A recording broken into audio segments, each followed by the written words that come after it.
Tarzan by the landlocked harbor at the jungle's verge, he had known no other associates than the sullen bulls and the snarling cows of the tribe of Kerchak, the great ape.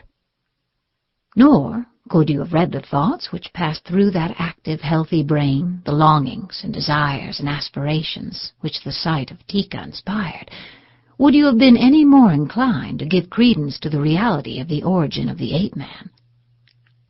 For from his thoughts alone you could never have gleaned the truth that he had been born to a gentle English lady, or that his sire had been an English nobleman of time-honored lineage. Lost to Tarzan of the Apes was the truth of his origin. That he was John Clayton, Lord Greystoke, with a seat in the House of Lords, he did not know, nor, knowing, would have understood. Yes, Tika was indeed beautiful. Of course, Kala had been beautiful. One's mother is always that. But Tika was beautiful in a way all her own, an indescribable sort of way, which Tarzan was just beginning to sense in a rather vague and hazy manner.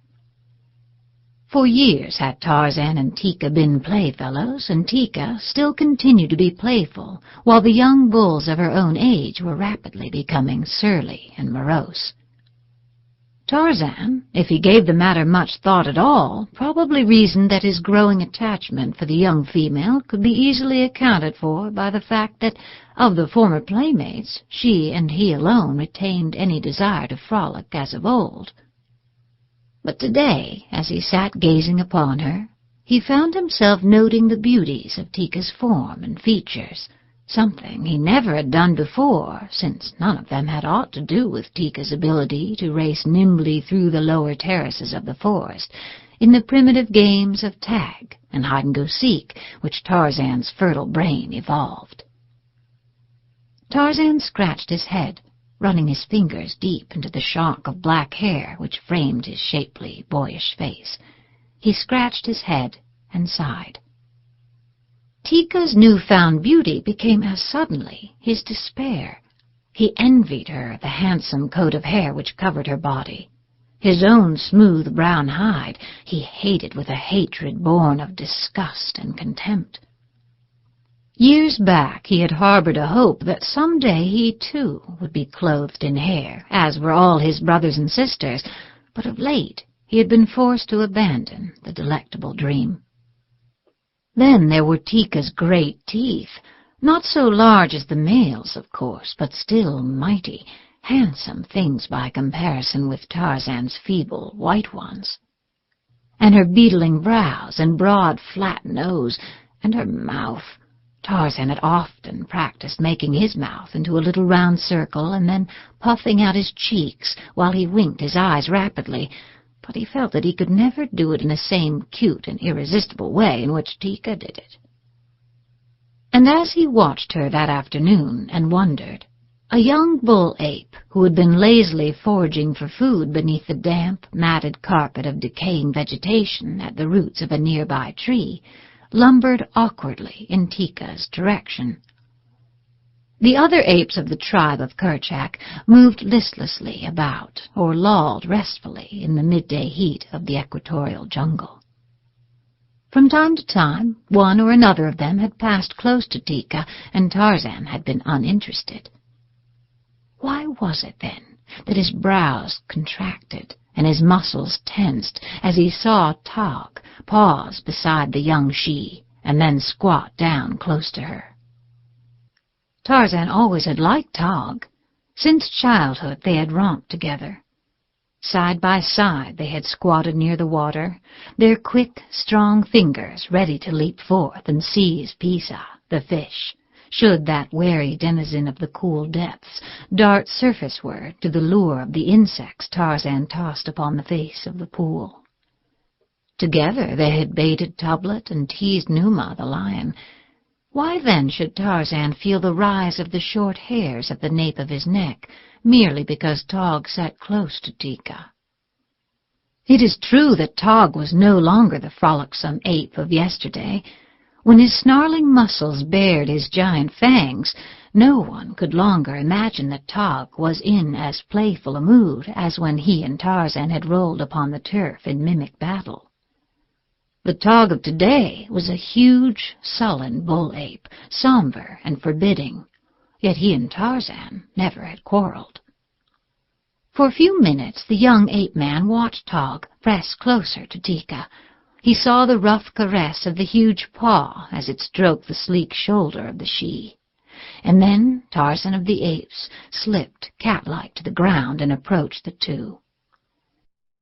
As he came, his upper lip curled into a snarl, exposing his fighting fangs, and a deep growl rumbled from his cavernous chest. Tog looked up, batting his bloodshot eyes. Tika half raised herself and looked at Tarzan. Did she guess the cause of his perturbation? Who may say? At any rate, she was feminine, and so she reached up and scratched Tog behind one of his small, flat ears. Tarzan saw, and in the instant that he saw, Tika was no longer the little playmate of an hour ago. Instead, she was a wondrous thing, the most wondrous in the world, and a possession for which Tarzan would fight to the death against Tog or any other who dared question his right of proprietorship. Stooped, his muscles rigid and one great shoulder turned toward the young bull, Tarzan of the Apes sidled nearer and nearer. His face was partly averted, but his keen gray eyes never left those of Tog, and as he came, his growls increased in depth and volume. Tog rose upon his short legs, bristling. His fighting fangs were bared. He, too, sidled stiff-legged and growled. "Tika's Tarzan's," said the ape-man in the low gutturals of the great anthropoids. "Tika's Tog's," replied the bull-ape. Thaka and Numgo and Gunto, disturbed by the growlings of the two young bulls, looked up half apathetic, half interested. They were sleepy, but they sensed a fight. It would break the monotony of the humdrum jungle life they led. Coiled about his shoulders was Tarzan's long grass rope. In his hand was the hunting knife of the long-dead father he had never known. In Tog's little brain lay a great respect for the shiny bit of sharp metal which the ape-boy knew so well how to use. With it he had slain Toblet, his fierce foster-father, and Bolgani, the gorilla.